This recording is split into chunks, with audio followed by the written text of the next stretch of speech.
بسم اللہ الرحمن الرحیم۔ السلام علیکم ناظرین، آپ کا میزبان علی حسین اسکائی نیوز کے ساتھ ایک بار پھر سے حاضر ہوں۔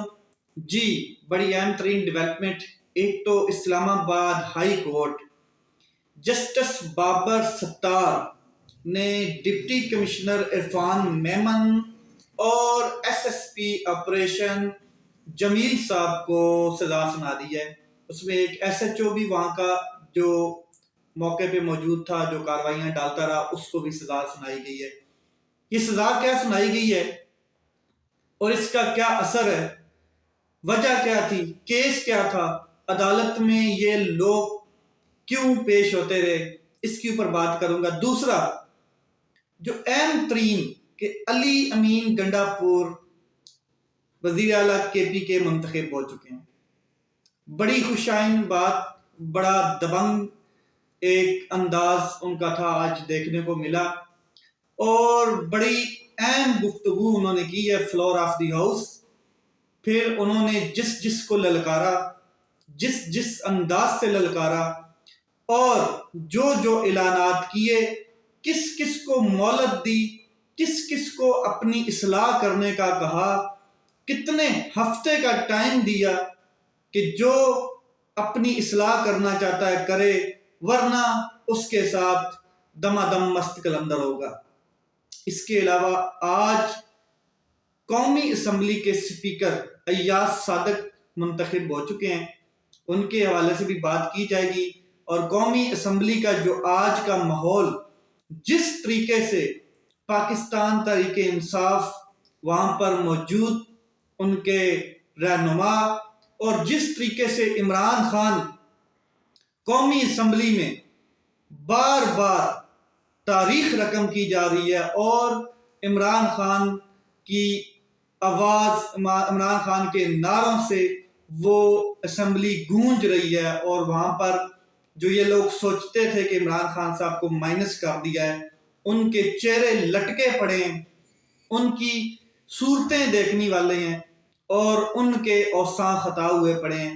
پسینوں میں شرابور ہوئے پڑے ہیں کہ یہ ہو کیا رہا ہمارے ساتھ۔ اور ہم اس سے بڑی ذلت نہیں ہے ہمارے لیے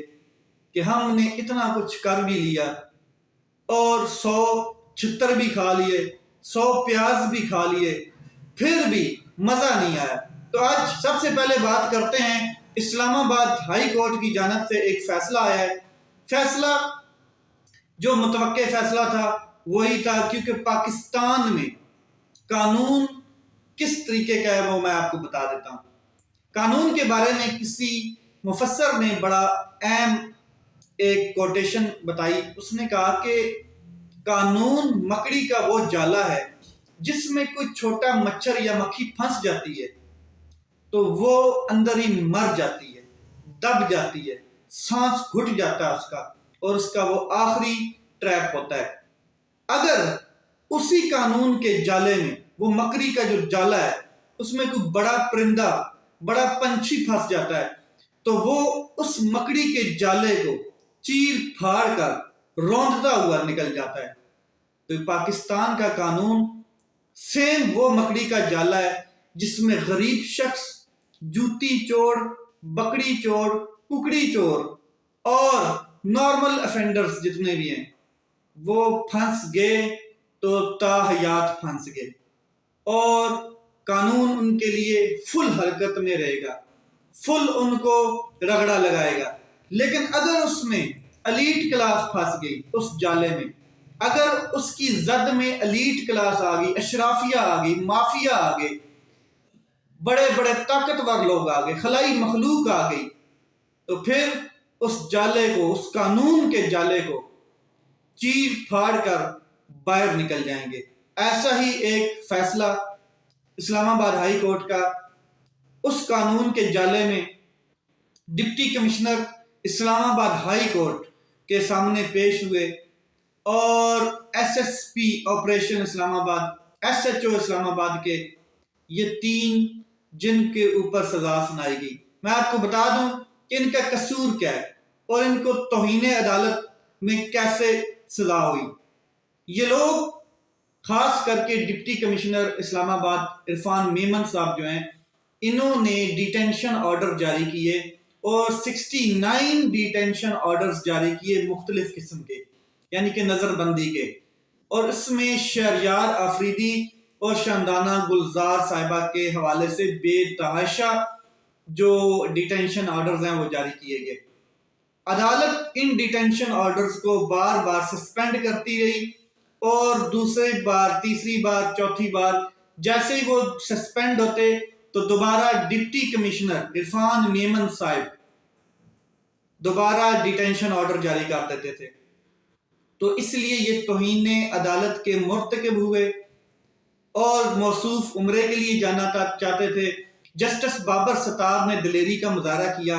اور ان کو عمرے پہ نہیں جانے دیا، بلکہ ان کی گرفتاری کے آرڈرز جاری کیے کہ پاکستان کے کسی کونے میں بھی یہ شخص موجود ہے، اس کو پکڑ کے لایا جائے، ادارے لائیں، ایجنسیز لائیں، کوئی بھی شخص ہے، حکومتیں لائیں، انتظامیہ لائیں اور پیش کریں عدالت میں۔ جب یہ عدالت میں پیش ہوتا ہے تو یہ استدعا کرتا ہے، اپنی مشروط معافی مانگتا ہے، تو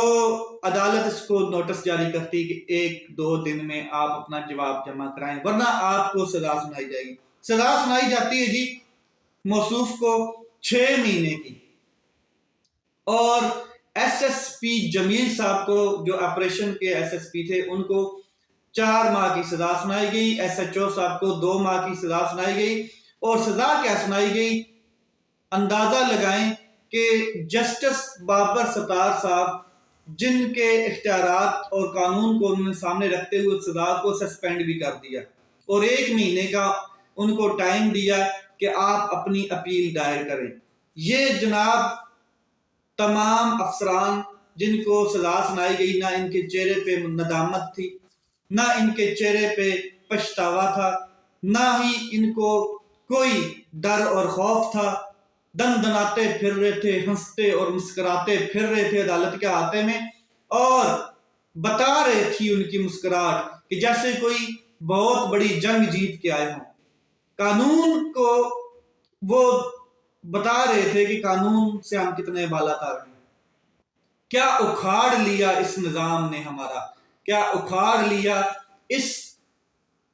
قانون نے ہمارا، کیا ہوا؟ اور اندازہ لگائیں، جس کو عدالت سزا سنا دیتی ہے، چاہے وہ سیشن کورٹ ہے، چاہے وہ سول کورٹ ہے، تو اس کے جیسے ہی سزا سنائی جاتی ہے اس شخص کو تو ہتھکڑی لگتی ہے، گرفتاری ہوتی ہے۔ اگر وہ سرکاری افسر ہے تو عہدے سے سسپینڈ ہو جاتا ہے۔ یہاں پر کیا ہوا؟ مسکرا رہے تھے، نہ ہتھکڑی لگی، نہ گرفتاری ہوئی، نہ عہدوں سے سسپینڈ ہوئے، بلکہ جو پولیس کی جانب سے موقف دیا گیا، اسلام آباد کی جانب سے، وہ یہ دیا گیا کہ ابھی تک آپ کا فائنل ڈیسیجن نہیں آیا ہے، تو یہ ہے کہ جو عرفان میمن صاحب ہیں، جمیل صاحب ہیں اور ایس ایچ او صاحب، تینوں اپنے عہدوں پر کام کرتے رہیں گے، کیونکہ انہوں نے بڑے خدمات سر انجام دی ہیں، ان کی اوپر طاقتور کا ہاتھ ہے، ان کے سروں پہ طاقتور کا سایہ ہے۔ انہوں نے 3 اسلام آباد کی جو جیتی ہوئی نشستیں پاکستان تحریک انصاف کی تھی، وہ نون لیگ کی جھولی میں ڈال دی۔ ان کو تو ہم نے مستقبل میں روشن ستارہ بنانا ہے، بڑے بڑے عہدوں پہ یہ جائیں گے، تو یہ اپنے ابھی عہدے سے ہٹیں گے نہیں، بلکہ کام کرتے ہوئے نظر آئیں گے۔ یہ ہے پاکستان کا قانون۔ اسی نظام کے خلاف عمران خان نے جدوجہد کی کہ 1 نہیں 2 پاکستان، غریب کا پاکستان الگ نہ ہو اور امیر کا الگ نہ ہو، ایلیٹ کلاس بھی اسی شکنجے میں آئے، طاقتور بھی اسی شکنجے میں آئے جس شکنجے میں غریب کو جکڑا جاتا ہے۔ قانون کی بالادستی دونوں کے لیے ہو، مگر آج جو افسوسناک یہ ہوا ہے، یہ قوم اور ملک کے لیے بڑا ہی شرمناک ایکٹ ہے کہ پاکستان کے عام لوگوں کے ساتھ جو کچھ ہوتا ہے، آپ اندازہ لگا لیں عمران خان کے ساتھ کیا ہوا۔ 2 صوبوں میں حکومت ہونے کے باوجود، پھر کشمیر میں حکومت تھی ان کی، گلگت بلتستان میں حکومت، 4 صوبوں میں حکومت، اور ایکس پرائم منسٹر، پاکستان کو ورلڈ کپ جتوانے والا، 3 شوکت خانم کا آنر، اور اتنی بڑی سیاسی پارٹی کا سربراہ، پاکستان کا مقبول ترین لیڈر، جس کو گولیاں مار دی گئیں 4 وزیر آباد میں، اور ایک پرچہ تک نہیں درج ہوا۔ یہ ہے پاکستان کا قانون، جس کی لاٹھی اس کی بھینس، مائٹ از رائٹ۔ اب بات کرتے ہیں کے پی کے وزیر اعلیٰ منتخب ہو چکے ہیں علی امین گنڈاپور صاحب۔ بڑی دبنگ انداز میں انہوں نے تقریر کی، 99 ووٹ ان کو ملے، اور بڑی گریٹ چوائس تھی عمران خان صاحب کی علی امین گنڈاپور کے حوالے سے، اور وہ اب کے پی کے وزیر اعلیٰ منتخب ہو چکے ہیں۔ انہوں نے اپنی پہلی تقریر میں تمام اشرافیہ کو للکارا ہے، تمام ان لوگوں کو للکارا ہے جو ظالم ہیں، تمام ان لوگوں کو للکارا جو کرپٹ ہیں، تمام ان لوگوں کو للکارا جو پچھلے 10-11 ماہ میں یا 16 ماہ میں تمام پاکستان کے اس صوبے خاص کر کے پی کے میں ظلم کرتے آئے اور ایف آئی آر درج کرتے رہے، ڈیٹینشن آرڈر جاری کرتے رہے، ظلم و جبر کی ایک تاریخ رقم کی گئی پچھلے 16 ماہ میں، ان تمام لوگوں کو للکارا ہے۔ ایک تو علی امین گنڈاپور صاحب نے بالکل واضح کہا ہے کہ 9 مئی کے جو بینیفیشریز ہیں ان کے اوپر جے آئی ٹی بنائی جائے اور پتہ کیا جائے کہ 9 مئی کا بینیفیشری کون ہے۔ جے آئی ٹی کا مطالبہ کیا، 7 دن کا ان لوگوں کو ٹائم دیا، للکارا، مہلت دی کہ جس نے بہت قسم کی ایف آئی آر کاٹی ہیں، جس نے اپنے اختیارات سے تجاوز کیا ہے، وہ اپنی اصلاح کریں اور فوراً ایف آئی آر کو ریموو کیا جائے، ورنہ اصلاح نہیں کریں گے تو سزا ان کو ملے گی، اور میں دلواؤں گا ان کو سزا۔ پھر تمام کرپشن کے اوپر خود سمیت اپنے تمام ساتھیوں نے حلف اٹھایا کہ ہم حلف اٹھاتے ہیں کہ کرپشن کے اوپر نو کمپرومائز۔ صحت کارڈ 1 رمضان سے کے پی کے اندر شروع ہو جائے گا۔ وہ تمام پالیسیز جو عمران خان کے پی کے میں اپنے دور حکومت میں کرتے رہے، وہ دوبارہ امپلیمنٹیشن میں آئیں گی، تمام وہی پالیسیز۔ اور پھر انہوں نے کہا کہ ان تمام لوگوں کو رہا کیا جائے جو کسی جرم میں نہیں ہے اور سیاسی وکٹمائزیشن کا شکار ہوئے ہیں،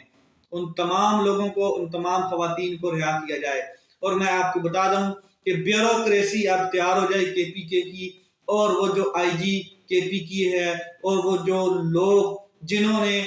پاکستان تحریک انصاف کے ساتھ ظلم، جبر، زیادتیاں کی، وہ اب تیار ہو جائیں، کیونکہ علی امین گنڈاپور آ گئے، اور وہ چھوڑنے والا نہیں ہے۔ اس کے ایمان کی طاقت کا اندازہ آپ نے فرسٹ سپیچ سے لگا لیا ہے کہ وہ کس طریقے سے ان کو رگڑے گا، اور آئین اور قانون کے مطابق رگڑے گا۔ اب بات کرتے ہیں قومی اسمبلی میں ایاز صادق صاحب تیسری دفعہ سپیکر اسمبلی کا عہدہ سنبھال لیا ہے، اپنا حلف اٹھا لیا ہے، 199 ووٹ ان کو پڑے ہیں، دوسری جانب 199 ووٹ حاصل کیے، اور دوسری جو ان کے مخالف تھے وہ تھے احمد ڈوگر صاحب سنی اتحاد کونسل کے، یعنی کہ پاکستان تحریک انصاف کے نامزد سپیکر کے لیے احمد ڈوگر صاحب کو 91 ووٹ پڑے ہیں، اور سپیکر قومی اسمبلی ایاز صادق صاحب منتخب ہو گئے۔ سپیچ احمد ڈوگر صاحب نے کی ہے، بڑی دلیرانہ سپیچ، بڑی ایک زبردست قسم کی سپیچ، ان کو مائک دیا گیا اور انہوں نے سپیچ کی۔ انہوں نے بالکل واضح کہا کہ آپ نے 199 ووٹ حاصل کیے ہیں اور میں نے 91، میں نے سنگل پارٹی ہوں اور میں نے سنگل پارٹی نے 91 ووٹ مجھے ملے ہیں، اور آپ کی 14 پارٹیز میں آپ کو ووٹ دیے ہیں 199۔ ایک چیز دوسرا انہوں نے کہا کہ جو ہمارا مینڈیٹ چوری کیا گیا ہے، وہ ہمارا مینڈیٹ اگر آج ہمارے پاس ہوتا، مخصوص نشستیں بھی ہوتی، تو میرے پاس 224 کی اکثریت تھی یہاں پر آج، لیکن بدقسمتی سے وہ 45 جو فارم ہے اس کے رزلٹ چینج کر کے 47 پہ ڈال کر اور 47 والے کو جتوا کر ہمارا مینڈیٹ چوری کیا گیا۔ انہوں نے کہا کہ آج بھی پاکستان تحریک انصاف یہاں پر